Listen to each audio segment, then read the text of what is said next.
Welcome to episode of the Tower 26 B Racer Podcast. I'm Joe Minsky here once again with Coach Jerry Rodriguez. Coach, how you doing? You're getting better and better each time. Actually, this should be probably your last hosting of a Tower 26 and go right to boxing. Buffer. I'll do boxing. I'll do wrestling. I'll do, you name it, I'll do it. You pay me the green, I'm going to take that job. Santa Barbara Triathlon, whatever it is, big bucks. I only follow the big bucks. You got How's it. How you doing, Coach? Good to see you, buddy. Hey, we're live on Facebook. I just hit live on Facebook, so we're streaming there. We're gonna have a lot of interaction with the Facebook crew. Also in studio with us, virtually live. Is it virtually live in studio? I don't know what to say, but we have Emily Cox. Emily, you are looking at those Facebook comments. Let's get those things rolling. Emily, yes. Say hi for yourself. Come on. Hello. How are you doing? Oh, I'm just outstanding. A little inflection in your voice. Act like you want to be here. I'm happy to be here. I'm happy to be here. All right. Also with us, Andrew Taladsky, former professional cyclist, former professional triathlete, now coach to the stars. Andrew, what's up, bud? Happy to be back, Jim. I've missed a few, but ready to roll. I don't remember yesterday, let alone our last podcast. I was poking people. I was in LA. I was with you, but you were. That's why we call you That's why we call you Vampirina now. But our guest of honor with us today, Lionel Sanders. Lionel, welcome back to the show. What have you been on here 2-3 times already? I can't quite remember. When did we do this last? I think I do feel like we did one. Yeah, a long time ago, though. Old house, and we had you on Skype. I think when people actually use Skype was the last time you were on here. So it's about time you got back. Cow. Wow. Holy cow. Does Skype still exist? I heard an interview this morning, and someone said, "Oh, via Skype," and I thought to myself, "Is Skype still around? Who's using Skype? What decade are we in?" Someone must be paid big bucks to use Skype. But hey, Lionel, it's great to have you on. Here's the deal, though. I know Trudeau, being a Canadian living in Tucson, but Trudeau he told you to get on the show. Is that right? Like he wrote yes. The call came in and he said get back on the podcast in triathlon because as I'm told. Here's the deal. Australia, we always look at our top countries. Australia is number 4, Canada is number 3, but Australia's only trailing by 34 downloads. And this is Jerry, how many downloads do we have now? 2 million? Of this show point something. Yeah, I don't want to make Lionel nervous. I mean, we're a worldwide sensation. You're doing a good job with making me nervous for sure right now. And this is a lot. There's no cutting room. Politics in. We're already into politics in the first 30 seconds. Oh, just wait. We're going to go down that road. There's 4 things you don't talk about, but we're going to talk about all here. By the way, there's a new show on HBO, Jared. Don't watch it. All right. That's all I'm going to say. If you know what I'm talking about, don't watch it. All right. But we're going to get into you, Lionel. We're going to peel the onion. We're going to go deep. Jerry, what's on your mind? What are you thinking? You're running the show. Once you're on, I'm in listening mode unless I'm asked a question. So it's hard to get a word in with you. So So let's go to real quick. The audience wants to know. Do you remember what we spoke about last episode? Well, we probably went through a dozen items that were sort of, little tidbit things that were going on. The world record in the marathon in Berlin. Talked about that. And 10 or 12 things. I mean, just little bits of everything that was going on that I felt was some inspiring and some noteworthy. And our listeners love that type of episode because we always get the most downloads. I mean, second most downloads to our Lionel episodes. So it's sort of the USA Today. Remember the USA Today paper version of where everything was little short, quick reads. It's made for like a 3rd grader. So that's kind of the way we speak. We break it down to like the 3rd grade level of podcast listening. Down to my Caribbean roots. You're making fun of us. The Caribbean amphibian, and we're going to get in that in a second. I'm going to bring that term back up. Lionel, have you heard this term yet? The Caribbean amphibian. This is Jerry's new. Is that Jerry's nickname? That's it. We got him. We peeled his onion. We found out this is what he was called in high school. So has Jerry ever been interviewed on your show? Have you ever interviewed Jerry from an athletic standpoint? Yeah, we ripped into him one time. It was like 50 episodes ago, but I spent the last 3 days with him, and I'm getting to know his athletic history and more. But he's a great athlete. Here's what you want to do though. Go to Hawaii with him. Stay about 45 minutes from Kona. Stay up at the Fairmount Orchid and travel back and forth with him every single day, 2 or 3 times a day. Then you really get to know him. You'll find not only athletic, you'll find things about Jerry that noted. Patience, like I said, I've said it 3 times. We peel that onion big time, but that's how you get to know the Caribbean amphibian.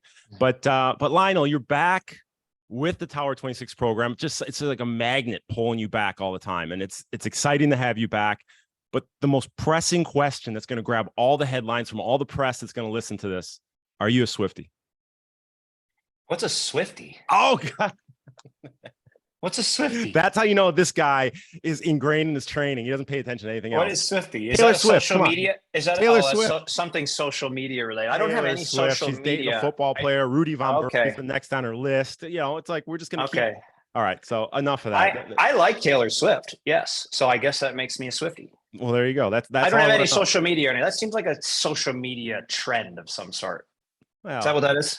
well, she's dating a football player. Like I said, she's Okay. going on the Rudy Von Berg next. So football is Okay. the #1 sport in the world.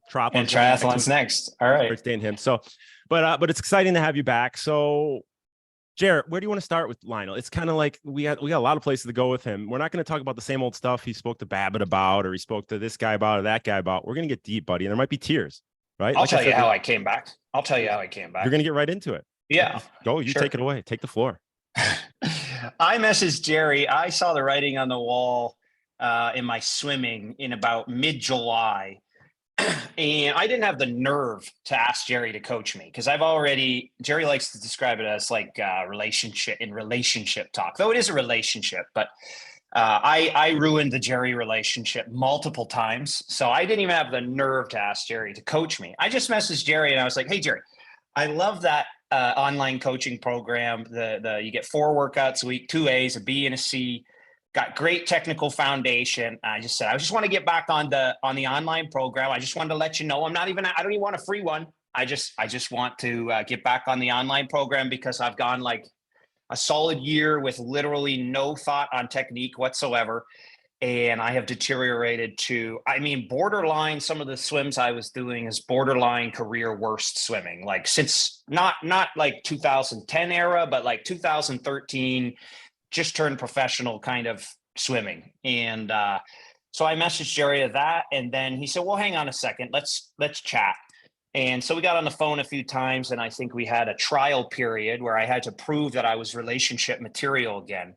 And I think the thing that really maybe helped my case was the little boy, because the little boy changes everything, like, as you know, Jim, like your entire world changes. The way you view yourself, the way you view everyone in your world, everything changes. And so, well, hang on, because that was like the first, like one of the first questions is what changes? Because I know what changed for me, and like I see the similar change happening in you. Just the fact that you reached out to Jerry, but like break it down. Like what changed in your mind was it humbleness? Was it just a relaxation? What changed to make you say, let me get back to where I was and have check my ego to go back to that? That's a deep question. What changes completely? But, of course you have, I feel that I'm a provider, I feel that I have to provide for my family. I feel that this little boy is looking at me, every one of my actions.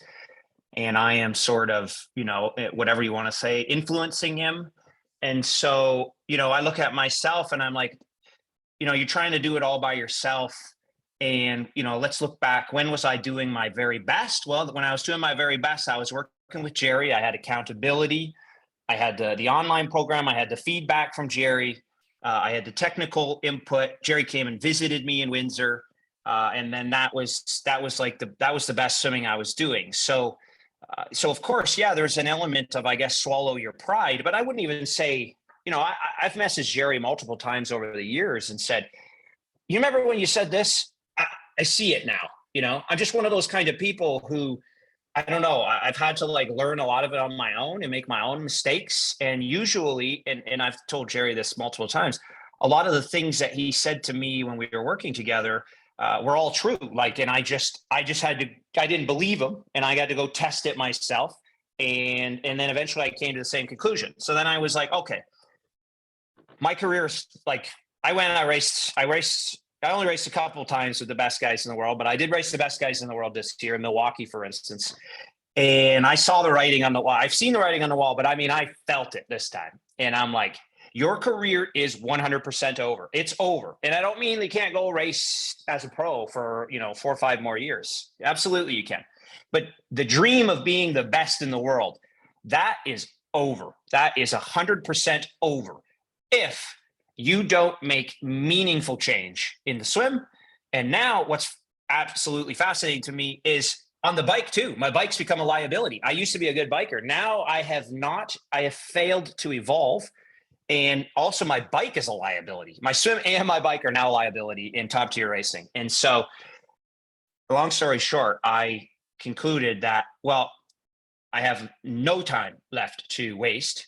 So what pathway, particularly in the swim, because it all begins in the swim, where can I go that is going to, let's say, someone who knows me well, that's going to have the least learning curve, the least amount of mistakes? I don't think anybody has the answers. I think Jerry will admit that Jerry doesn't know everything. I think one thing Jerry told me one time is that the day where a coach thinks, the day a coach stops learning is the day a coach stops getting better.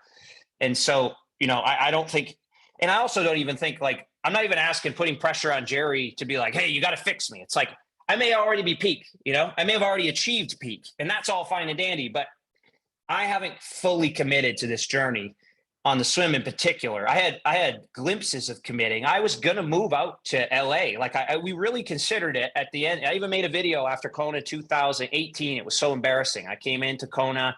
I finished second in 2017. I got past with 3 miles to go. I even thought I was going to win, and then to get like almost last place and it'd be horrible.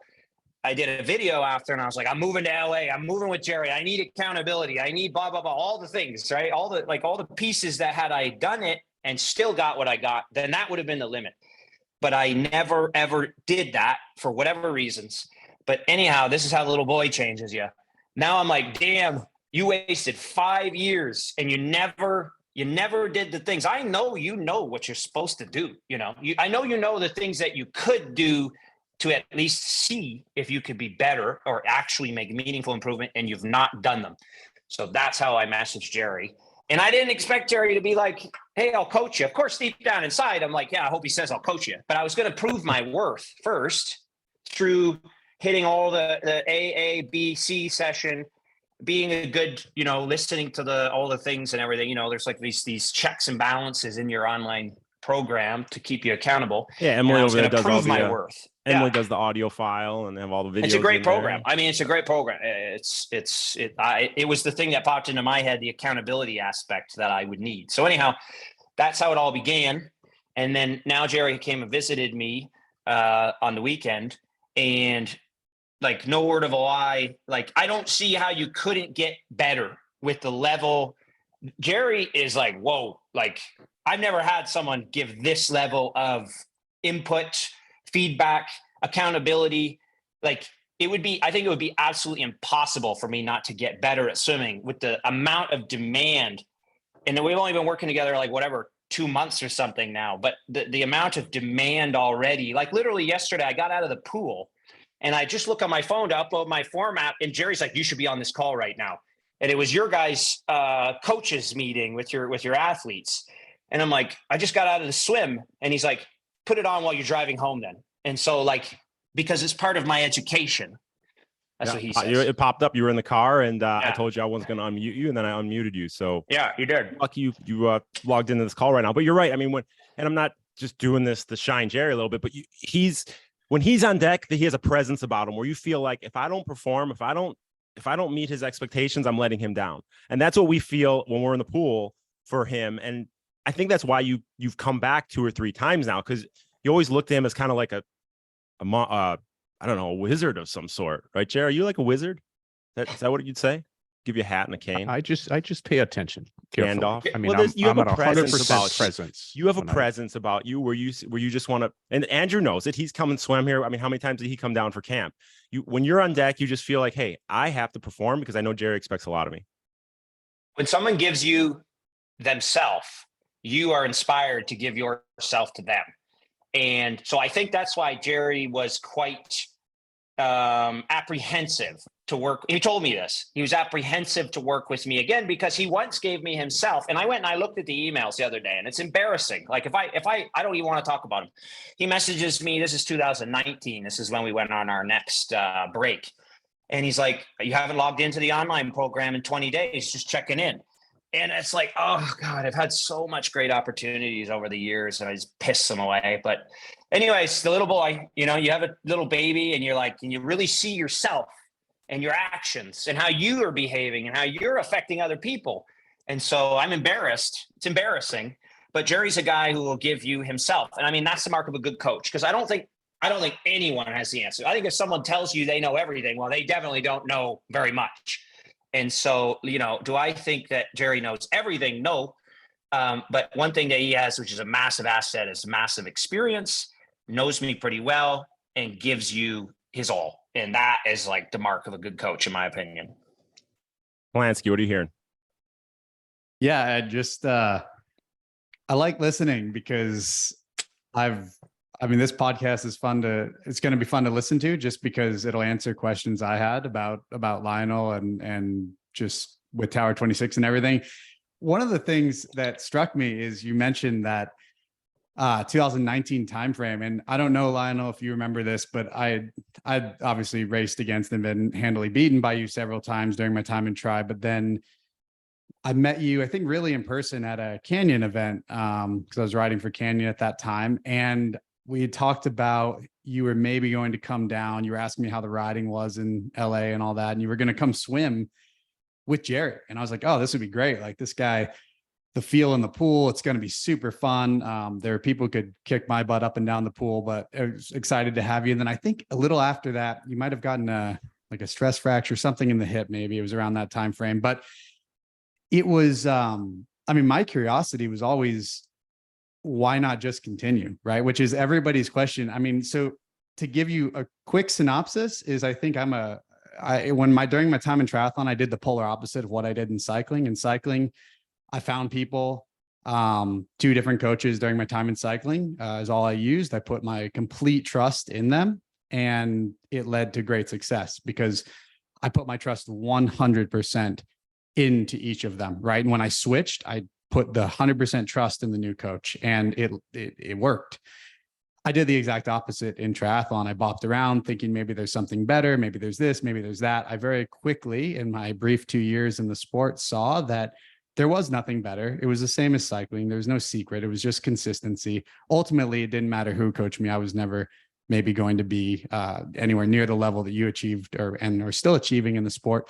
But what I really saw clearly from working with different coaches is that there was no swim program better for a non-swimmer than swimming with Jerry and Tower 26. It did not exist. It was the only coach, the swim program, that addressed somebody like me or like you, who is not, clicking off 60-second 100 yards like it's just a cakewalk. So my curiosity, what I hear is, you're such a driven individual. You're such a thorough and meticulous individual. Those 2 questions, what led you to just decide that there was something better than Tower 26, or not Tower 26, than Jerry, for somebody like us who's not a natural swimmer, especially when you seemed like you were progressing really well? And then, you answered why you came back, but it's just, it's like the same mistakes everybody makes, right? I said, I did it for my whole 2 years in Tri, but you are the equivalent in triathlon of what I was in cycling. So it's always been surprising to me that it's a mistake somebody who is as good as you are would make for that length of time. But I guess that's my question. Did you think there was a faster way to become faster in the swim? I'm a know-it-all. That's the problem. But the thing is, hang on. So wait, let me jump in. Let me jump in real quick. Let me jump. Go ahead. And he's not just picking on you. And I want this to relate to, so many of these type A triathletes out there feel the same way. So before you get into it, I want everybody else to put on their Lionel hat and put themselves in Lionel shoes. Oh, this could be faster. That could be faster. This could be faster. Not saying everyone goes and does it. Lionel actually takes action and does it. But all you listeners out there, put your feet in Lionel's shoes, or however you say it. And say, hey, maybe I can make quicker gains like this. Maybe I can. There's so much noise. So sorry to cut you off, but go ahead. It's arrogance. I think every step of the way in my career, I've tried to reinvent the wheel. I had the answers very early on, because the reality is running, I came up as a runner. And so running is for the most part, running's been solved 50 years ago, when they had 1 million people trying to break the 4-minute mile. You had every training protocol. People were experimenting all intervals, no intervals. You know what I mean? Like every type of interval people were experimenting with. For the most part, there's maybe some more technological improvements, like maybe lactate or whatever, VO2 testing stuff like could make you a little better, fat max, blah, blah, blah. But for the most part, the actual fundamentals of training has been pretty well solved. And so I have a track record of trying to reinvent the wheel. So, I'll pick up some tidbits here and there. I'll see some success. Working with Jerry, working with Tower 26. I did some of the best, certainly the best swimming I've done. I swam this long course meters. This is while I was doing the program. I swam a 1,500 long course meters swim in 1850, which by swimming standards is horrible, but by my standards, even today, that is some impressive swimming. That's 1/1500 long course meters. That's like, right now, when I go to long course pool and I swim a pretty darn hard 100, I swim about a 1:15. So it's like I'm a long way off where I once was. And so actually what precipitated the first time where I left was, so I swam that 1850 and then I was like, damn, I am like next level swimming now for myself. And then I went to Oceanside and I raced Jan. This was 2018. And if you recall, that's the year Jan won the world title. And he was on this like mission because he walked in Kona 2017. And he was on this world domination mission. So then I raced him in Oceanside and I still was 215 down out of the water, which, with hindsight, if you think about it, I mean, Jan was in phenomenal shape. He dominated every single person at 70.3 in every race. He went to all the guys he wanted to beat, Lang and Krejcikau or whatever. Domination every step of the way. And that's what happened that season. So that's what I was going up against, this animal. And instead of, looking at from afar, and analyzing, dang, you're still 215 down in a 70.3. It's not that bad. Things are moving in the right direction. You're swimming well in the pool. So with some time, you can translate it into the open water. Instead, I'm like, it doesn't work. Nothing works. It's the same deficit. And so then I was like, I'm out. I'm doing something else. I'm doing whatever.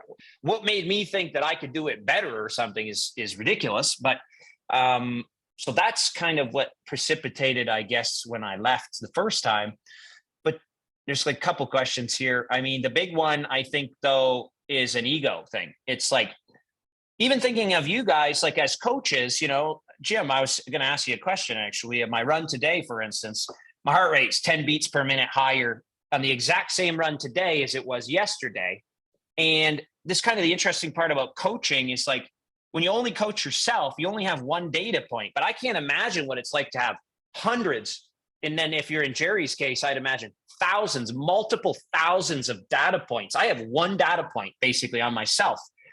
And so, it's an arrogance thing to think like, oh, I'll figure it out. I'll do it better. I bet you I can figure it out. You know what I mean? It's like, how is that possible that you could amass 40 years of coaching experience, not at N=1 experience like on myself? How could you possibly amass that kind of data? I mean, you start coaching thousands of people, you're going to have seen, everyone is unique, of course, but you're going to certainly start to see some patterns and stuff amongst people. And of course, there's individuality, and that's the art of coaching, I guess. And of course, you also have personalities you need to work with and, meld with. But anyhow, to answer the question, I think it's arrogance. It's ego, thinking that I know I'm smarter. I'll figure it out. I'm the one different case. Okay, I'm the one that's different, and therefore it's got to be different for me. Jim, could I hop in here for a moment? I think Lionel represents a great majority of people regarding swimming or triathlon swimming, the swim in triathlon, meaning there's no swim background, adult onset swimmer. And as you know, we have our 4 foundational pillars regarding what triathletes need. Typically, they need greater volume. Yes, that's right. It's in the book. Chapter 1. Chapter 1. They need greater volume, improved swimming mechanics, right? The correct architecture to their workout, and of course, accountability. And Lionel has a checkbox in one of those 4. His volume was good, but there was no accountability. His swimming mechanics deteriorated over time. And then his workout architecture that I reviewed just 6 weeks of, so may not represent the whole, but it certainly represented a snapshot of May and June, was was not optimal. So that's the norm. So I to me, Lionel doesn't stand out that much differently in that aspect. Yes, the ego may have said, let me do this on my own, but I think many do it on their own without having a coach even prior. And the thing is, this one sport, more than cycling or running, is very difficult to make improvements on your own. So I'm glad he's back. And I would encourage anyone out there listening to this to find a coach, whether it's someone local, someone you trust, whatever it may be, to help you with your triathlon swimming. So go ahead, Andrew. No, you can go, Jim. Well, I was going to ask Lionel, if, looking where you're at now, where you have to go, do you find are you intimidated, or are you does it get you in a negative spot saying, hey, I have a long way to build back up to that 115 per 1500. I'm kind of intimidated by the work it's going to take to get there? Or are you just totally process oriented where you're not even looking at that? You're just looking at one workout at a time and knowing 6 months from now, you'll be back to that. Like, where's your mind at when you're looking at end goal, or do you even look at end goal? I just want to say, after Jerry said that, you see, that's like 40 years of experience, right? Like, that's like, I probably, I think everything is all like, it's all public knowledge. If you observe something long enough, that's the thing though, is what's the best case here? I spend 30 years trying to figure out my swimming, and I come to the conclusion that it's volume, mechanics, accountability, and proper prescription. You know what I mean? So it's like, what do you think you're going to add to that? That's the put the ego away, part. So anyhow, what was the question again? Are you intimidated? Do you get intimidated when you're like, oh my God, I have to go so far? Very much. Oh, very much. Yes. I feel like when Jerry left, I messaged him after, and I was like, I feel like it's Mount Everest. Like, I'm at Everest base camp, and we're about to start to climb here now. And it is, well, I won't say it's scary. It's like, my career is over. Okay, here it is. Your career is over. And by career, I have to keep saying, to win the world title. That was my dream. Okay. Of course, once I did my first one, then I became a pro. And then it was when I became a pro, then the dream became to win the world title. So that's what I mean by my career or whatever. I probably do professional triathlon, God willing, for a few more years anyhow. But to win the world title, that is over if you don't make a meaningful improvement, particularly in the swim. I believe the bike can be done through combination of aerodynamics, bike handling, and maybe a little bit change in protocol, but training protocol. But and so I won't say it's scary, but like, what do you have to lose? You have nothing to lose at this stage. This is it. This is it. If you don't do it, and if you back away and don't do the right things, or like, give Jerry the middle finger and go do your own thing again, it is over. So there's nothing to be afraid of, because it's over. If you don't achieve it, if you don't ever become world champ, if you don't improve your swim, it's over. That dream's over. And if you don't do this and don't do the things needed to at least try to do that, it's over. So it's over in both cases. So you might as well commit to it. So yes, it's scary. I mean, the level, part of why I never did it fully is possibly because it's a lot of work. Probably just lazy, at the end of the day, there's certainly a laziness component. Jerry's already come to me. That took a lot. Jerry already came, he had to travel here. He spent, 4 days away from home. Hold on. He got out of the house. I had to run the ship over here. So he didn't have it so bad. I had it bad. All right. Yeah. I hear you. But Jared, so when you have to deal with someone like Lionel, or someone through the years, you've coached hundreds and hundreds of pro triathletes, pro swimmers. When you see someone in his position and where they have to go, how do you keep their head on the straight and narrow and not let their mind get into a negative place? How do you keep them process oriented? What do you do to keep them moving forward and not say, oh my God, it's too far. It's too far of a journey to go to where we're going.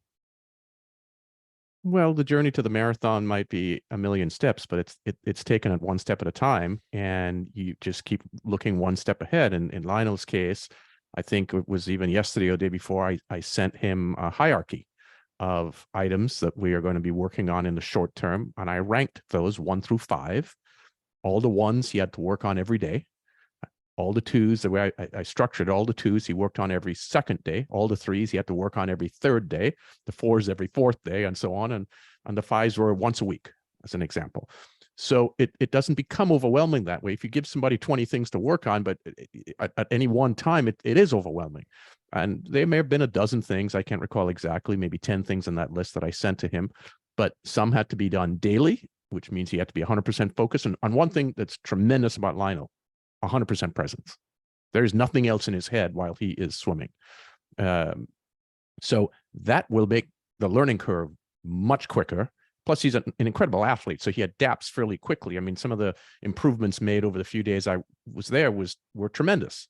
So I don't see the mountain actually that high, but he may feel that when you just sort of empirically look at times relative to what the leaders are coming out on the swim. But these leaders are also, they're decent swimmers. They're not great swimmers. I mean, if a real swimmer showed up in a race and did a 70.3 swim, they'd outswim those guys by 2 minutes. So he can achieve this. This is not an issue whatsoever. And he will stay the process this time. It's different. Lionel's a different guy. So let's talk a little bit about process. Are you giving Lionel, like pipe in on this? Are you giving him specific time goals he has to hit like monthly, or giving him total volume goals? Like, what are we doing? We're not there yet. Process wise. We're not there yet. We're bite-sized steps, technical enhancements first, low-hanging fruit. He is going to go to a swim meet. We're going to do 102 swim meets. Those are real map measuring things. And as you know, Jim, that we run a swim meet every year for our members, right? And there's a reason why we do swim meets. The athlete, in fact, let's review this for a moment, because I think this is really important for triathletes. Most triathletes, more than 50%, many can tell you what their best 5K is. They've done a 5K race, they've run a 10K, or they've run an open half marathon or a marathon. They may have entered a TT race. They certainly know their FTP and so on. But in swimming, they'll tell you, well, my best 100 is, well, I think 2 weeks ago I did a 131. Yeah, that's my best 100. But usually I swim 140s in workout. Best 1,000. Well, I'm not sure I haven't done that in a while, but I usually hold 150 speed, or 2 minutes per 100. What happens when that 131 person goes to a swim meet? You know this. You've done it yourself. You go to a swim meet, hundreds of swimmers around, referee, officials, starting whistle, horns. I mean, it's a whole ambiance thing. All of a sudden, the nervous energy is there, and they dive off the blocks if they can dive, or they push off the wall from the water if diving's intimidating, and they all swim 5 or 6 seconds faster. Think of the psychological injection that gives you. All of a sudden, you're no longer this 131 swimmer, you're 124 or 125. That changes the dynamic. So we need to set, just like that 1845 swim that Lionel did long course, that has look at the positive effect that has on him. Unfortunately, he let that go. Now we're going to bring that back, and we're going to map those improvements over time. And he's going to get I have actually laid out 102 time targets that I think he's capable of hitting. And once he hits those time targets, or when he hits them, he's going to hit them. When he hits them, then that's a second pack swimmer for sure. There's no question about it. And then we take it from there, step by step. So do you have, and Lionel, are you doing the swim subscription workouts right now, or are we giving him specific workouts just to ease him back into it? 2A's. I've started doing. I've been doing them. I mean, I'm going to be swimming a lot. I think to make a big change, like I said, you might as well go all in, man, because if you don't, the dream of being the best is dead. So you might as well go all in. So if you're not doing something a bit different, if you just keep doing the same thing over and over again, then I just don't really know how you think that that's going to make a meaningful change. So I'm going to be swimming more, going to relax the bike and the run a bit. So yes, I'm doing all the subscription workouts. Jerry's writing some workouts. I'm writing some workouts. I'm also trying to get in with some faster swimmers. So Sam Long lives in town. Swimming with him. I went when Jerry was here. We went and swam with the U of A coach Wes and John Reed, one of the ITU guys, a couple of young ITU guys. So going to be doing that. Get out of my comfort zone. How are you using the form goggles to your benefit? We've been talking about that a lot on this podcast, as well as our 2 p.m. calls and the benefit that they're providing our swimmers. How are you using that to improve your execution or technique? A major difference between the last time that I worked with Jerry is it was just like kind of my word, like you report in and this is what happened, right? But it gives you literally no information other than the time. And I've seen, I've tried a lot of different training protocols. And for instance, the most recent one I did was throw technique out the window. Don't worry about that. And turn your arms over as fast as you can and you'll figure it out. And you do get a momentary bump off of that. But then because the way you're doing it is through a loss in efficiency, it's a very quick bump, plateau, and then actually decrease in capacity. And so the beauty of the goggles is that Jerry can see how I'm swimming, have a nice vision into how I'm actually swimming and how I'm executing these workouts. And so right now we have quite a focus on distance per stroke because my stroke length had gotten crazy low, lifetime low, the last 3 months or so, I believe and actually it's another Tower 26 coach who I thought put it really well he said, athletes are lazy. They'll always find the path of least resistance. And I would agree with that. And that's kind of what I did with my swim mechanics with no feedback. This is the accountability and the mechanics standpoint. And I basically went to a stroke that's under 1 yard one stroke is less than a yard. That's what I had deteriorated to. And I was at a point, at one point when I did that, for instance, that my best swim time for the 1500, I was taking about 18 strokes to get across a 25 long course meters pool. So now at my worst, when Jerry and I started working with each other, I was usually 21, sometimes 22 strokes to get across a 25 yard pool, which is like 23 or 24 strokes to get across a 25 meter pool. So I had deteriorated by how many meters? That's literally got to be 5 meters of efficiency per. And what would you say your distance per stroke was on each one? Before you started really focusing on this, around 0.9, 0.8, were you that low? Well, that's where I was. Yeah. So Jerry and I started working with it. When I would do some when I would really try and swim fast, I would be 0.9, 0.95 yards, though. That's a big one. That's 10%, even less if we go to meters, right? If you think of a yard is 10% less than a meter. Yeah. Well, I've been form stalking you, obviously. So I stalk you too. I looked at yesterday's swim because I've been watching the whole way and I noticed you're 0.9, 0.8, 0.9. I'd be like, dude, this guy's got it more. He's got more in his tank. This is yesterday's my swim from today. No, that's from today. Today. There you go. Yeah. So that's your C. That's a modified C session, Emily.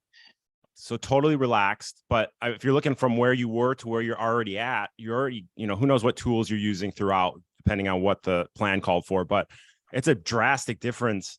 0.9, 0.8 to 1.3, 1.28. All of these are pretty solid distance per stroke. Would you say, Jer? Yes. And from where he started, these are big improvements. So, but we accomplished a lot, I thought, there when I was visiting. I mean, like I said, he's totally present. So to make these but what do you have him focusing on to make that type of efficiency improvements? Well, I think the main thing that I discovered with Lionel, Aaron, his wife, had sent in, I requested, we do video footage every 10 days, right? I think that's our schedule, right, Lionel? Correct. Aaron sends in videos and sends them in.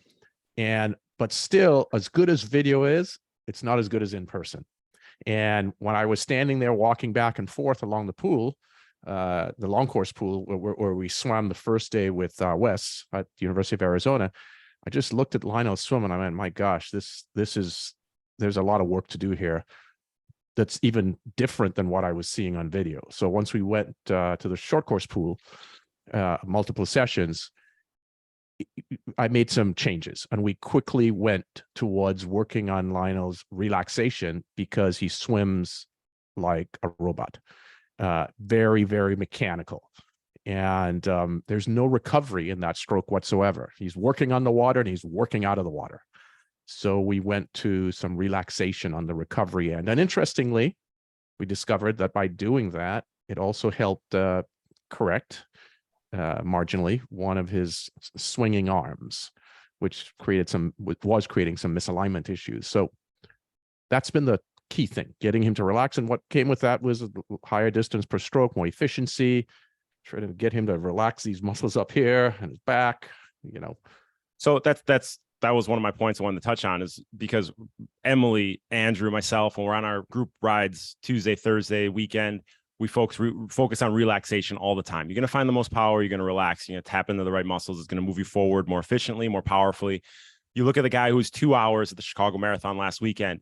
He looked like he was floating, totally relaxed. Now you say this about swimming, totally relaxed. We know that leads to extreme efficiency. Efficiency equals less energy exerted, which equals, could equal speed because you're fighting less. Lionel, is the ability to relax within each discipline, is that something that's like a positive magnet? Just let me jump in right before you answer that, Lionel. Let me jump in right before you answer that.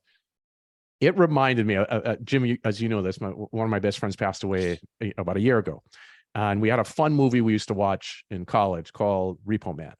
And there's a line from Repo Man. The life of a repo man is intense all day, every day. And Lionel swims intensely every single stroke, all stroke, all day, every stroke. So when I saw him, so it's like, okay, we got to remove him from the Repo Man world and get him to the normal world. Well, I could tell you, I got these medals here. It's probably 200 medals there. Lionel's probably been in 100 of these races and demolished me in all 100 races. But every time he passes on like mile 50 and I'm on mile 15 on the bike, I just see him, oh, give it to me. Yeah, give me more, right? Same thing on the run. He'll be on mile 13 finishing the race. I'll be on mile 1. And, give me more. I want it. Is it hard for you to find that relaxation because you want it so bad? Or is it something that's Jerry's helping you with maybe a little extra TLC? I'm the host. I made we know where your mind is at, Jim. That's I mean, it's not entirely true. Like I think a level when you grow up doing something, you learn how to be efficient because you're a kid. Like you kind of think of it that way. You're not really even thinking about it. You're probably more listening and less thinking. You're listening to your body. You're listening for efficiency. So a lot of people hate on my running, but I am a like, in triathlon anyway, I am still a decent runner. I've had fastest run splits in, I don't know, 50 races, 50 professional races, somewhere in that realm. And so I understand in running, I relax. There's a recovery phase, I do totally. And, I feel that when I train, I that's probably the vast majority of why I increase the speed is relaxation under load. I know how to do that. It's very intuitive for me in running, less intuitive on the bike. As you say, I rode BMX as a kid, but I didn't ride like for whatever, like endurance or speed or anything. So I lack that. In the pool, I mean, I totally see why we swam with a kid. Actually, he's not a kid; he's 18, but he just dusted me in the final 400 when Jerry was here. We swam at the U of A, and he was like, "Well, I've only been swimming 4 years." I'm like, "Damn, that's impressive." But then I started thinking about like, well, hang on a second. If you're 18, well, you started swimming at 14, so you are kind of still a kid, so that's not a bad time to start swimming at 14, And I think it's easier anyway when you're younger and you have some good coaching and people are kind of telling you what you should be thinking about and how you should be going about it. I think you can harden the right synapses a lot easier than when you're in my case, for instance. And I would say, well, I had input here and there, a few little one-on-one video analysis sessions for like the first 5 to 7 years. I started swimming in 2009-ish. And so, yeah, like probably a few sessions for about 5 or 6 years. But damn, I ingrained whatever it is I'm doing and whatever I think swimming is, I ingrained most of that on my own. And so, yes, I have this deeply strengthened synapses of this thing going on in my head, deeply, deeply strengthened. And it is like, get to the next stroke as fast as you can and as hard as you can. And so there is no middle, it's all engagement. There is no recovery. So what's fascinating, even in just the little bit of time that we kind of started to play around with it, is, yeah, I feel I actually feel loose in my shoulder in the recovery. But what's interesting is now I actually feel the water more too. And so one of the first things when Jerry asked me to do some progressive stats is, how do I do the progression? I would do it through stroke rate, right? Because everything is all the same, right? Everything's engaged, everything's on, nothing's off. So there's only one way to do it. And it's just more stroke rate, more of on.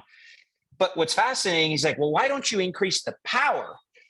Why do you think to increase the effort via stroke rate and not power?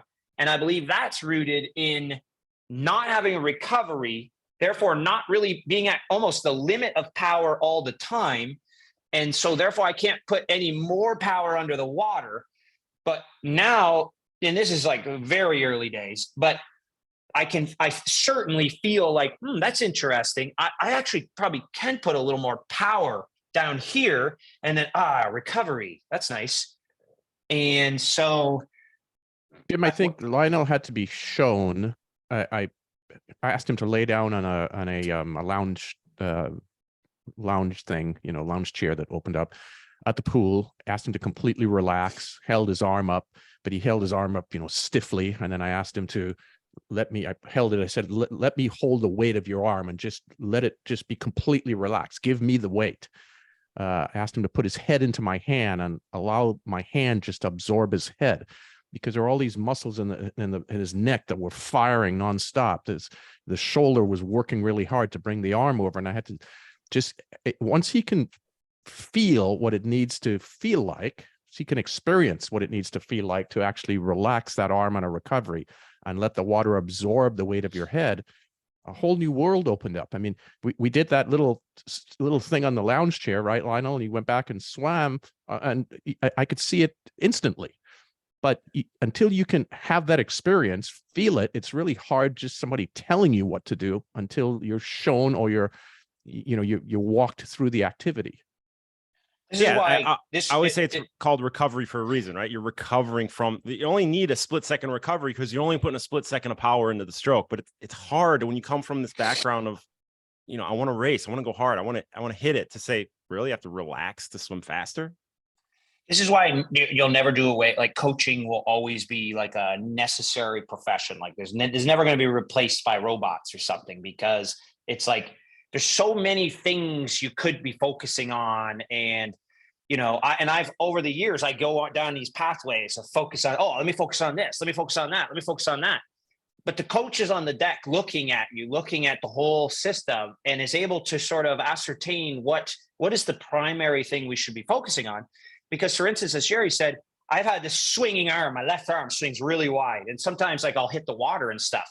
And what's fascinating is actually relaxing. That must be a remnant from when I began, because saying, no, relax the left arm almost immediately. I don't have to think about it. Immediately, suddenly my recovery actually comes up. Like my right arm, nice, like whatever. Some people call it like a high elbow recovery, but it's still not high elbow, but better than this big swinging thing. And so it's just fascinating, as someone who's been self-coached for most of my career, the value of having someone. This is where Jerry has also told me this as well, is, the athlete coach relationship starts at 100% coach, 0% athlete. And as you get more and more experience, it might become 50-50, or at some point it might even be like 60% athlete, 40% coach.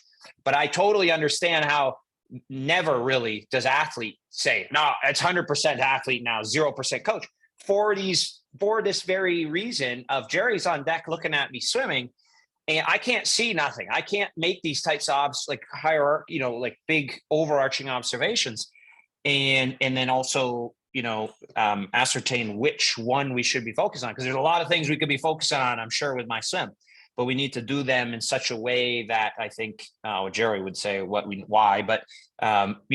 we don't, like, for instance, if we address the swinging arm, what if the swinging arm is actually, as Jerry said, a symptom of the extremely tense recovery, and as we already observed, it seems it's already correcting itself without us, because we went to the root cause of the extreme swing to the arm. Yeah, and exactly what you said, though. You need that overarching viewpoint. Let's look at ice hockey. Ice hockey started last night. What's your thoughts on Connor Bedard? You don't know who that is, right? That's for me. Is Blackhawks is he #1 dating Taylor Swift too? Well, maybe next. Okay. The next phenom in ice hockey. But you look at ice hockey, right? Let's take it out of triathlon. You say, okay, you have to have a breakout strategy out of the defensive zone. Then you have a neutral zone strategy. And then you have an offensive entry zone strategy. Then you have an attack in that strategy. Those things they're not just piecemeal. It's not just like, oh, we'll try this and then do this and then do this. It all has to flow together. And the players can't just come up with that. You need an overarching viewpoint saying, okay, we're going to break out like this. Then we're going to attack the neutral zone like this. And we're going to enter the offensive zone like this. Then we're going to hit the net like this. And so exactly what you're saying. It's like, you just look outside of sport and see how it works together in other sports. Triathlon's no different, but for some reason we look at it like, oh, I can do this here. I can do that here. I can do this here, and expect it to come together. There's no fluidity to it. Well, here's a question for Andrew, actually. Okay, so I get why triathletes are extremely individualistic, and like you're as a pro, for instance, in triathlon, you're kind of on your own. You know what I mean? You're like a sole proprietor. You're for most of your career like hand to mouth. You're like very little money to be made. Even now to this day, these like a decent, very competitive race. The last 2 races I did, they're still very competitive. You get $4,000 for the win. I mean, what was your flights and your hotel and everything? You don't even make any money.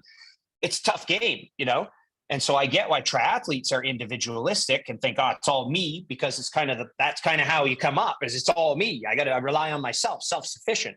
But why did you, Andrew, think, coming from a very team-oriented environment where people and from what I understand, you pretty well have everything taken care of. They tell you what to try, how to train. They tell you what to eat. They tell you how to recover.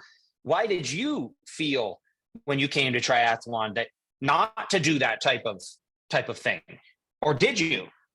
Yeah, I actually, the first year within triathlon, I used my friend, Jerry, Jim, they know him, Jesse Moore. He's a coach. He's a great coach. He coached me for a large part of my cycling career.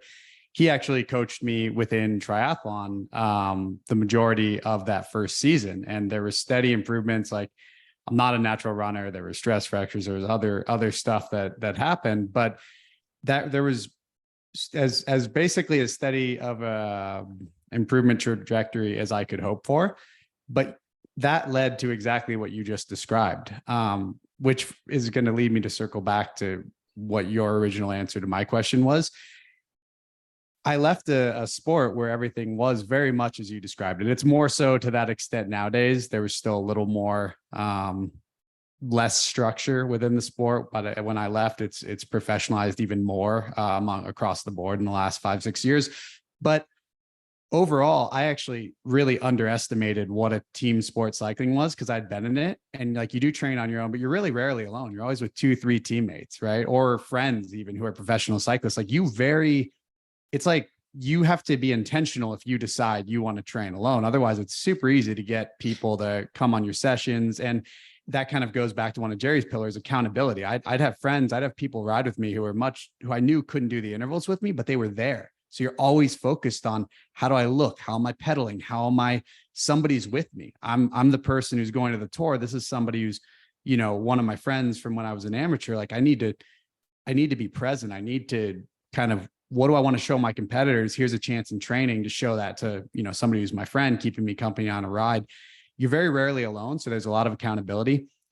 I came into triathlon and ultimately fell prey to the same thing you described, maybe for yourself. Like, okay, there's something better here. There's something better there. Maybe there's a quicker way to do this because I want to be successful.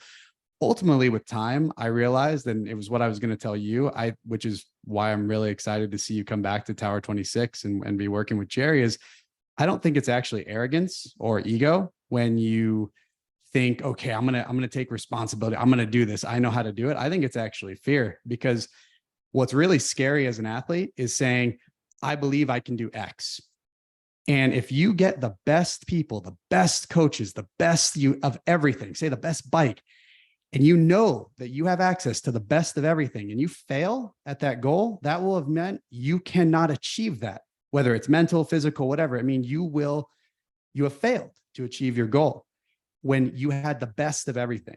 Now, if you turn that around and you say, oh, but I think I know how to do it better. I think it's not really arrogance. I think it's like for an elite athlete, at least, I think it's actually a default crutch, because there's always a reason for why we couldn't achieve that thing. It's like, well, maybe there's something better out there, where when you're getting the best advice on the bike, when you're what you're doing on the run, when you're getting the best swim advice or coaching, like you kind of highlighted. I mean, I think you ultimately circled back because there is no more fear, because you outlined what the two paths were of, okay, I can if I don't do this, this goal is over. And if I do this and can't do it, that's a different situation, but at least I'll know I tried. So ultimately that's my answer to you is I made that mistake the second year in triathlon. I thought, okay, I can do it better myself. Then I tried a couple different coaches in a short time period. And ultimately, I mean, it taught me a lot. Like I'd never made those mistakes in cycling. I made them all within the 2 years of triathlon. So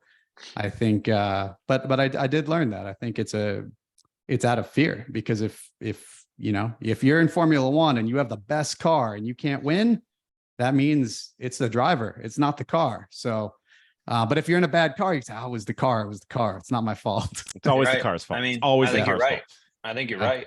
So Lionel, you're coming out to Santa Barbara when? Next week? 2 weeks? 3 weeks? I am. Yeah. Next week. Yeah. Yeah. You're Jerry gonna kind of say surprised me with, I thought that was going to be our first camp, but surprised me with a pre-camp. And you man, gotta get it's up good. there. Like it's like, the level of, Jerry's a good guy. He gives you his all. That's for We go damn up there. certain. You're gonna stay in the chalet. We have the new Tower 26 live on deck coaching up in Santa Barbara. Right. So you're gonna be the first Yeah. one of the first ones to experience that. Jerry, That'll you're be gonna have him fun. at all the sessions. What, Tuesday, Thursday, Saturday, Monday, Tuesday, Thursday, Saturday. Lionel's gonna be at all those sessions. I think he comes in on either Saturday. We'll I'm be there doing, Saturday, Sunday, Monday. yeah, and Tuesday morning. So we'll have Yes. sessions. We'll do a lot of one-on-one at different locations, but he'll certainly be at a couple of those sessions. Yes. Well, we know Lionel loves to wake up early, so let's get him up like 5 a.m. Is that what it is? 5:30. I can't 5:30 wait. start. Yeah, you love to wake up early. Oh no, we leave the house at 5 o'clock. He's got to be up before then. He loves. I know he's an early riser. This guy. That's what he's made well known on all the social media. So Emily, it's your time to shine. What's on your mind? Well, I went listening to Lionel talk about the relaxation thing. I remember when I was a swim coach in Chicago, one of my swimmers, he was like doing his 25 dives before a swim meet. And he just looked so tense on his butterfly. And I was like, hey, Steve, I was like, just relax your face. And he looked at me like I was insane. And he's like, what? He's like, tell me something about my butterfly, my stroke. And I'm like, just relax your face and let's time this 25 and see how it goes. And he got in and he just looked so much more relaxed, like all through here. And his recovery was good. He had good power. And he's like, that's a really good thing to think. I'm like, you're just trying too hard. And it reminds me of, this is a golf term for Lionel. And I know Lionel likes golf. Have you heard of alert indifference? Alert indifference. I haven't heard of that, but I mean, that's like a great way to step up to the tee box. So I'm going to tell myself that. Right. It's like, if you go up to, hit your drive or whatever. And if you try really hard to like hit that ball as hard as you can, usually you shank it, because you're trying too hard. Like, I don't know a ton about golf, but like you have to be relaxed in the right places and you have to apply tension in the right places.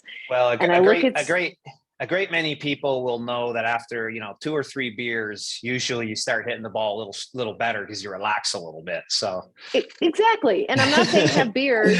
No, me neither. Neither I. That's just you learn that one in golf. But there is that too, right? And golf is another thing that's like big on technique, but like if you golf, I think is the number one. I guess for me, because I like golf, but like the commonalities between golf and swimming are so crazy. It's like I am the guy who goes up in swimming. I'm the guy who goes up to the tee box with not very good mechanics. I'm gonna hit this thing as hard as I can, right? And as you say, you shank it, or even if you make contact, it's gonna go like 20 yards, worm burner, horrible shot, right? But then you've got people who step up and they don't swing hard, they don't have a lot of power or anything, but they hit it 250 right down the middle. And so I think golf is a great, if you want to think about it from a different sporting standpoint. I mean, it's because people often tell me, one of the things I've heard a lot is, you got to take it out harder. You got to take it out harder so you make the front pack. You just got to, it's all the first 100. It's like, but that, what you're trying to tell me is that I'm not putting forth effort. I'm putting forth actually probably too much effort. I'm at the tee box swinging as hard as I can. The long drive guys, though, like they first work on the mechanics and then they bring the big power into the mechanics, and that's how they become the long drive champion. So it's like, but mechanics is just as important as the power if not more important, because there are many great golfers and great swimmers who actually don't really have a ton of power, but have great mechanics to express the lesser power. Yeah, Well exactly. You said. just Well explained said. it. Like, you know, and you see swimmers when they tie up at the end of a race, like they're putting in a lot of effort, but they stop going anywhere because they start getting fidgety and, you know, their body's moving all over the place because they lose that tautness. But there was a good question on the Facebook page, and it doesn't have anything really to do with swimming, but I like it. There was a video you just put out where you were testing your CDA, and someone asked, Andrew, what was your CDA when you were a pro cyclist? Who I think asked this this is question? good. Who asked the question? Nathan Patton. Nathan. Yeah.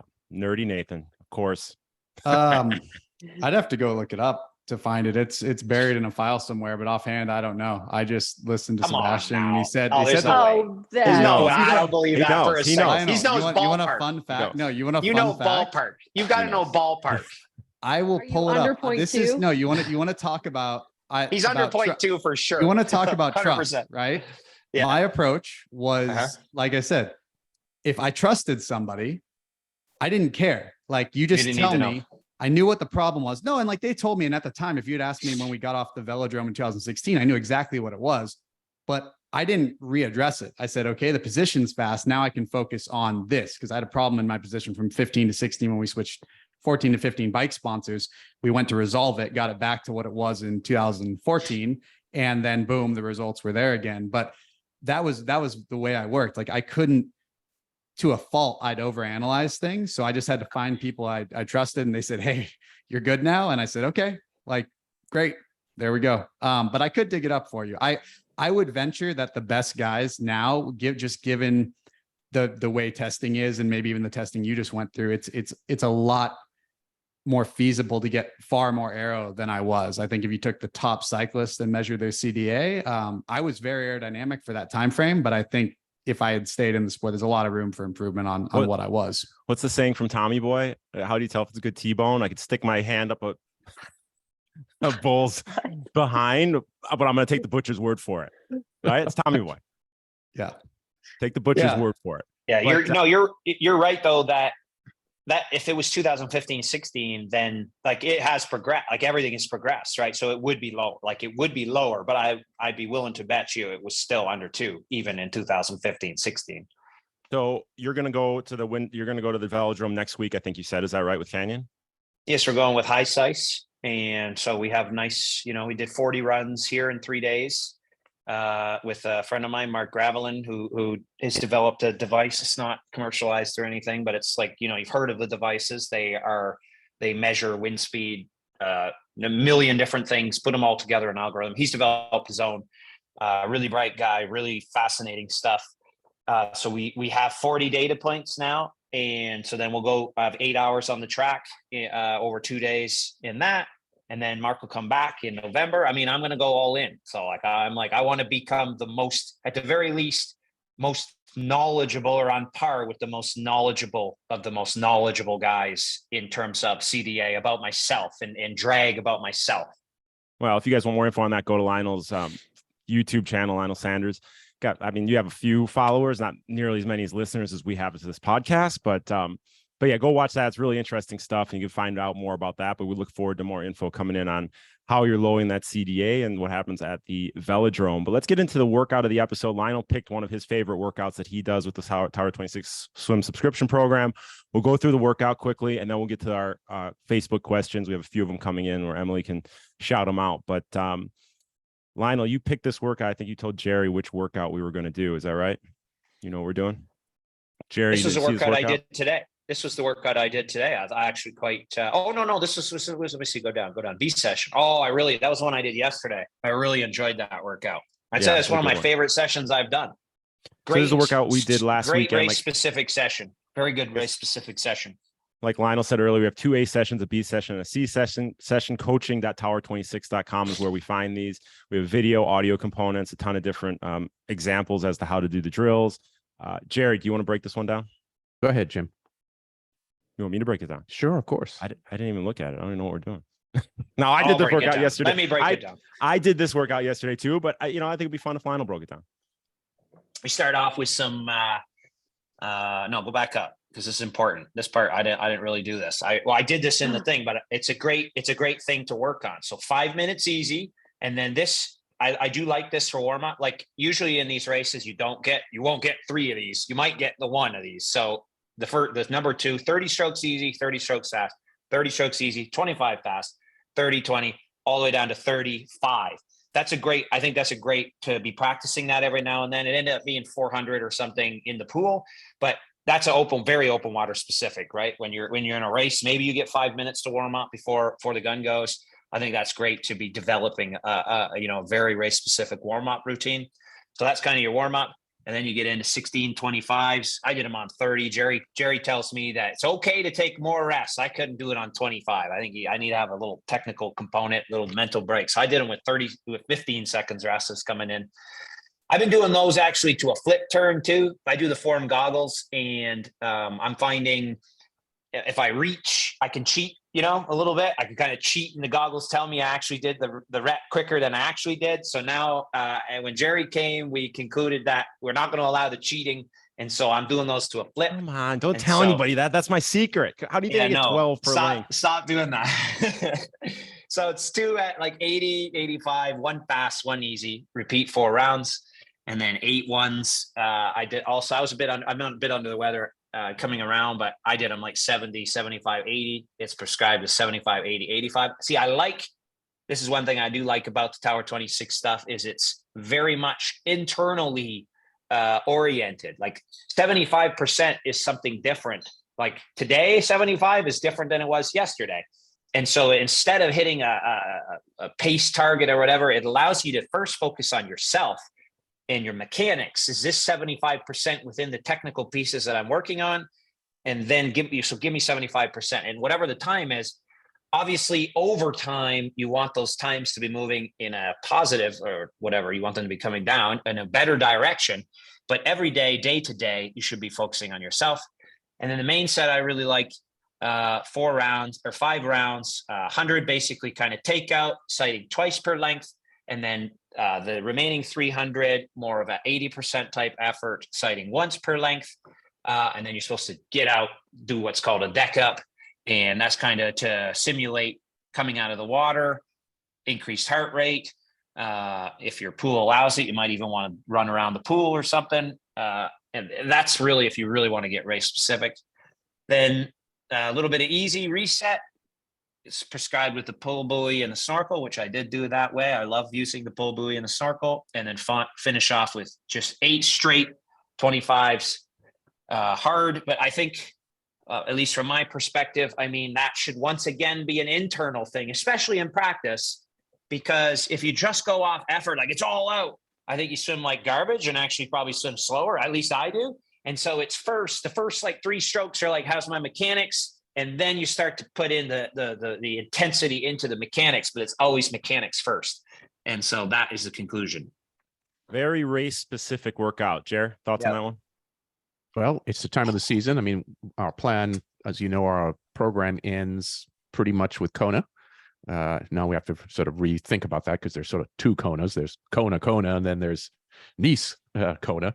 But our season pretty much ends right now. So these are the last bit of prescriptive sessions, getting people ready, our athletes that are racing on Saturday, or in 1 or 2 races left. And then we'll reset, start over with phase 1 of our 2024 training season, which is our every phase that we go through, Jim, I always say this is my favorite phase. But I realize I don't have a favorite phase. Every phase is my favorite phase because I enjoy the process of teaching. We're going to go through our technical phase. It's more recovery based, recover from the season, easier intervals, easier efforts, but a whole lot of technical emphasis over the next couple of months into January. And then we roll into our foundation phase. And that's where sessions build and you go through progressions of several weeks at a time. And then we'll go into our open water skill building and then race phase again. So let's run through it. It's all, Remember, there's a methodology to it. Get in on that. Get on the same swims Lionel's doing. I'm doing. Andrew's going to start doing. Emily does the audio files. Jerry's. Of course, you love all the phases. It's like your kids, like saying, "What's your favorite kid?" It's your kid. Come on. Well, Everyone's favorite kid. to your point, I remember when my kids were growing up, I always thought, God, this is such a great phase. 2 years old, 3 years old, 4 years old. And then they're 5, 6, oh, this gets better. 8, 9, and 10, it's different. They're all different, but they're all great. So, but I generally. You want to hear something morbid? I'll tell you something really morbid. When we were growing up, I have 2 brothers, an older brother, younger brother. My dad would say, I like one of you guys the most, but you won't find out until I'm in my coffin. I'm going to pin it to my chest. And that's how you find out which one of you I like the best. And we were like 10 years old. He's telling us this. Morbid. That's why I'm so screwed up. That's why I'm so screwed up. So go to coaching.tower26.com for all those details, sign up. And we opened up this workout. So anyone who goes in and starts, you didn't get to start a profile, but you can get that workout for free, see the details, listen to the audio. Go, Jer. Yeah. And one of the things I think is important, when I created this platform and Christoph programmed it for us, was it's open source in the sense that I wanted people to be able to see Lionel's comments as an example, because most folks think, oh, well, that's just the tip of the spear. They do it differently. Well, they don't. Lionel and other pros like yourself and Andrew go through the same issues that everybody else has. So I wanted people that were level 4 beginners, absolutely beginners, to realize that they're going through the same thing that Lionel's going through. He's just swimming faster, or Andrew or Emily, they're just swimming faster, but it's the same thing. So you can actually read Lionel's comments. You can see my comments back to Lionel. So as much as anyone wants to put into a comment to our coaches, others can see it.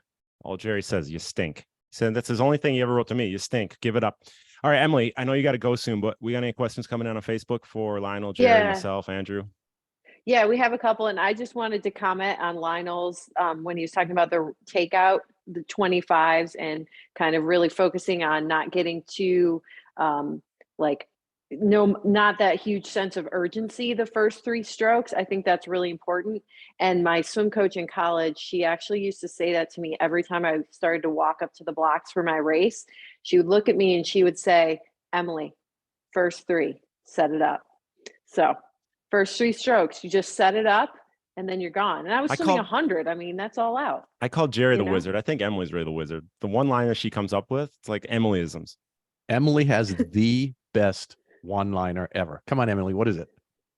There's no race day magic that allows you to outperform your physiology. Bingo. There you go. Best all right, what questions we got? Thanks for writing in her Facebook questions. Emily, you got to run soon. So what do we got? Yeah, no. Arlene asked, what are numbers 1 to 3 on the hierarchy? You mentioned some hierarchy things that Lionel was working on. She wants a view behind the cloak or whatever. Want us to peel the curtain back, Lionel? Yes, that's it. You were supposedly posting those on your refrigerator, you told me. I have them pinned in my email. Here we go. Number 1, so as your thing says, number 1 are being done every session. 2s are done at least once every other session. 3s are done at least 3 times a week. 4s at least 2 times a week. 5s at least 1 time per week. I'll tell you the ones. Head and neck relaxation, allowing water's density to absorb its weight. Another one, a more relaxed arm recovery for both arms. Another one, stretch cords before every swim. I'll tell you the 2s too. 2, reach forward post-entry, whereby outstretched arm extends. Rotation is not only side to side, but the rotating arm's shoulder is also pushing forward as the other shoulder is sliding backward. Every pulling set should have this focus. That was a big, for me to think like that. That's also this way. And that really changed I'm doing new synapses. You know what I mean? There are new neurons firing here. 2, wrists don't break post-entry. I have a bad wrist break both hands. Palm to wrist is 180 degrees. And another 2, fingertips remain pointed to the bottom of a pool, especially towards the finish. So I push, I don't break my wrist. Of course, I break it in the beginning, and then I straighten it, and then I keep it straight all the way. And so I push the back half of the stroke to water straight up. And the logic is to keep towards that back half, pushing the water back. I won't give you them all. That's the beginning. There's still the 3s, the 4s, and the 5s. So this is a level of accountability that's pretty hardcore. I won't lie. This part might be the scary part. No, it's just the way you break it down eventually becomes second nature. But the fact that you have it clear and present right in front of you, it's going to keep reminding you, hey, I got to work on this. I got to work on. Could be overwhelming. Your head could explode. Oh my God, I remember this, remember that. But it's just breaking it down one at a time, being present, and eventually it comes. So, all right, Emily, what else? You're going to start being able to identify runners on the run by that shoulder movement, because runners on the run will try to swim when they're running and they do this, and like other runners are like this. And we're like trying to get ourselves swimmers. Yeah, You say swimmers. the swimmers because they understand that concept. Fascinating. Because Yeah. I don't do that. I wasn't doing that. There was no movement. And that's Right, if it's you that would have joined our 2 rotation p.m. forward. calls 3 years ago. If we would join our 2 p.m. calls 3 years ago, you would hear us talk about upper back mobility pretty much every other call. So, all right. So what's up? What else we got? Trevor Foley, who I'm sure you know well. Lionel. T Foley, he's logged in. Good man. Good man. Yeah, he Boxers asked, or briefs? Boxers or briefs? how Commando. important is weekly swim yardage? A very broad question. How important is weekly swim yardage? Well, Jerry should answer it, but I'll give my quick answer. It's if you're only swimming once a week, I mean, that's going to be hard to make a lot of gains swimming once a week, because it's such as Jerry says, you're not practicing swimming unless you're swimming. You are practicing running and biking when you're walking around. And I totally agree with that. When you're swimming, it's the only time you're getting awareness of your body mechanics, the way you float, the way your body moves. So I'd say it's extremely important. But then you get to a position like me where I got nothing else to do. And I swim 20K like meters every single week. I do it like in and out, very good, swim lots of hard stuff. But if you don't have the other ones, it may very well actually be counterproductive, because if you're swimming poorly a lot, you will go down the poor swimming pathway quicker. Do you know what I mean? And if you're swimming really good a lot, you will go down the get better pathway a lot quicker. Well said. What else, Emily? That's it. A lot of people were just talking about grip it and rip it. Someone laughed because Jack said athletes are lazy. I don't think athletes are lazy. I think that. Oh, he did say that. That's not what he said. Jack said that athletes, yes, they're lazy in the sense of they will find the path of least resistance. And in swimming, that is not good, because that means, how do I apply very little force against the water? I can pull nice and wide, float around, you know what I mean? Do lots of take a long breath, get more oxygen, develop all these things. And you don't go any quicker, you go slower, and you produce less power, or you exert less power. That's the path of least resistance. So he didn't say that. Athletes are not lazy. Come on now. Hey, Jim, could I address Trevor Foley's question for just a brief moment? Take it. Yeah. Having seen Trevor, it was pleasure to meet you, and having seen you last week, you and Lionel have a fair amount of similarities in how you swim. So I think in your case, and I'm talking, the audience is listening, Trevor is a pro, a very good pro, improved his bike quite a bit and a very good runner, but similar to Lionel, he needs to improve on his swim. So as a professional, yes, you need to be swimming every day for sure.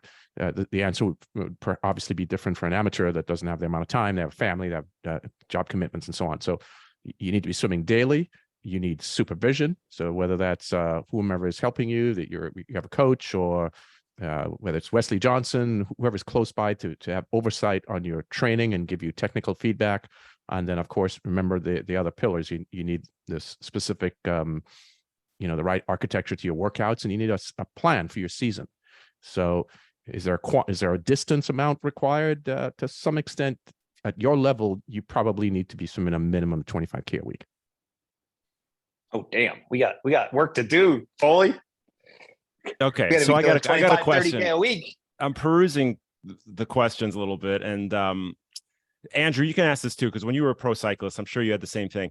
How important is it that you stay off social media and stop looking at what everybody's point of view? Everybody's got their 2 cents.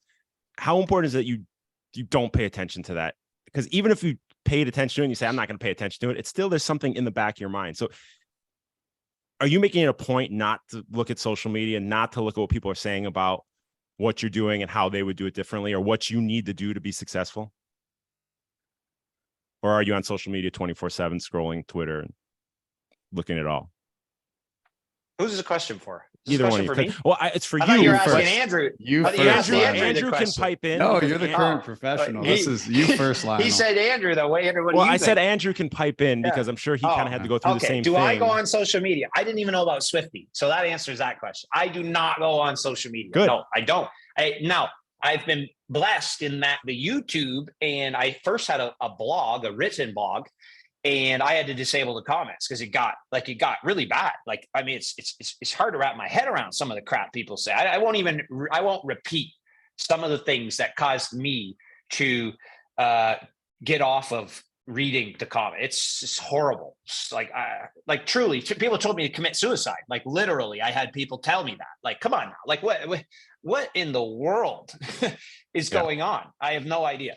So yeah, as a pro, I mean, I don't think you should run your own social media account. That's what I think. Like, don't get me wrong. I write stuff, you know what I mean? Like, so it's coming from me. There's authenticity to it, but I ain't running the thing, you know, because you need a level of, this is just like, it's the anonymity aspect. Strava's doesn't seem to be too bad. I'm messing around on Strava still because people aren't anonymous. And so it doesn't seem too bad, and I told this to Mark as I started to work with Mark Gravelin, the aerodynamics guy. And I said to Jerry, and Jerry said, don't worry about me. But I said, be prepared. You know, we can start make videos and stuff. We're going to make a technique video, Jerry, and people are going to shit on all of us. Let me tell you about that, because everybody knows everything. So, and I said, don't worry about it, man. That's good for the algorithm. Comments, arguing in the comments. Perfect. Keep it up. It's all right. Andrew, is it something with your team that you guys didn't, especially during tours, you don't pay attention to social media? You just kind of quiet all down, or are you guys just bantering back and forth and giving it back to the haters? I mean, it's been interesting professional cycling to watch how that's developed. I think at the top level, like at the Tour de France level of the sport, the World Tour level, social media is still, you need to perform, right? And you can, I mean, Jonas Vingegaard didn't have a Twitter account. He's the Tour de France winner, or Instagram account, whatever. If he does now, somebody else does it for him because the team said, hey, maybe we'll just get you on this. So that shows you the level of, they want you to perform, right? You have the opposite, a guy, Tadej Pogacar, he's won a couple of the Tour de France twice, I think in the last 4 years, maybe, but he's amazing. And he's got like a great social media presence, right? It's always these light videos and him, and it kind of suits his personality. Like it comes really easily to him, but I don't think he's scrolling endlessly. When I was racing, that was still, like it wasn't a thing, right? The team was literally saying like, can you post more? Cause I really didn't like any of it. I liked my job. I liked training and racing, and I could care less about the rest. If I had continued, I certainly would have had somebody else do that for me, because I wanted to do what I actually got paid to do. And when you filter down, you know, if you asked about cycling, there are athletes who maybe on the gravel scene, things like that, that is why they are quote unquote professional, because they're really good at social media. But at the elite level of the sport, just like any sport, you need to perform, and social media often takes away from the focus on that. So yeah, and I think, like you said, very few people can actually look at all that stuff, and like what Lionel said on the blog comments, and you can say, oh, it doesn't get to me. But the reality, I mean, if you're reading things like that doesn't matter if you don't know the person, that's just, it's just beyond. Strava, much more positive. I want to add, now, I've had some great comments too. That's not to say that everyone, right? It's 1% spoils it for everyone. Yeah. Thus, squeaky wheel, man. Squeaky wheel. My recommendation to pros anyway, and who, like, you know, if you're a public figure or whatever, my recommendation is to have someone be your filter, so that you're not the one and can filter out the, hey, Lionel, you should go kill yourself comments. And so that the positive ones and the good ones and the ones that you've inspired so-and-so or whatever, those get to you, which are great. You don't need to read that kind of crap, though, the other stuff. So you need to have a filter. But hold on. But here's the challenge, though, Jim. This is literally the challenge. So I got Erin reading them. You don't think that crap affects her, though, right? I want to be your filter. She can it. respond to the positive stuff, forward the negative stuff to me, and I might take you up on. We have a Power 26 private jet, and I'm going to be making use of those carbon emissions going house to house of these haters. Jerry reads the comments too, though. He reads the comments on the YouTube, and he takes them personally because people shit on Talbot all the time. It's easy to write. It's easy to write. It's hard. It's really hard, man. It's hard. It's a weird world we live in, man. It's easy to write the comments until you got to deal with lightning and thunder. All right, Jerry, anything else from you before we wrap this up? On the comment question, interestingly, I don't mind reading some of those comments when I see them, and we're going to get lots of negative comments on the swim thing with Lionel. And the reason is swimming is highly subjective, right? It's not as quantifiable other than a time, but the mechanics, all the different people are going to be saying he should be doing this and doing that and so on. Jim, you know this. I'm not a dogmatic in my approach to things, so I'm going to read some of those comments. And in fact, I've even read some in the past on Slow Twitch, and I read something by Mark Montgomery, and I thought he had some good insight, Monty. And I sent him a note thanking him for what he wrote. So the ones who post super negative things and are basically assholes, those you can pick those up in the first sentence. I just move on. I don't even read that stuff. But people who put thoughtful comments, those are worth listening to because they're going to help Lionel. And that's constructive feedback. Constructive feedback is great. Yeah. Constructive feedback, great. Trolling, bad, but you can't control the trolls. Right, yeah, they'll show up at some race, and then they have to deal with us face to face. But as you know, when we created Jim program, there are no handles. You have to use your first name and your last name. And that's one way to clear out. We had some handles in the beginning, and people, and they said, well, you wouldn't take my account. I'm paying you. I go, no, not real name, first name, last name. That's the way it is. But, we talk about this, and it's not just banter. It's an important part of it, because there's so much noise out there. You got to learn what to listen to, what not to listen to, and what to just let go. Jerry, anything else from you? So. Yeah, perfect. Exactly. Anything else from you want to touch on? No, thank you. Look forward to seeing Lionel next week again for several days here in Santa Barbara. And hey, if you're a local Santa Barbara guy, go out there and swim with these guys. Go to tower26.com. You can see the schedule, and go to Santa Barbara Pool Swims. You'll see it, and maybe you'll get in with the one and only Colonel Sanders.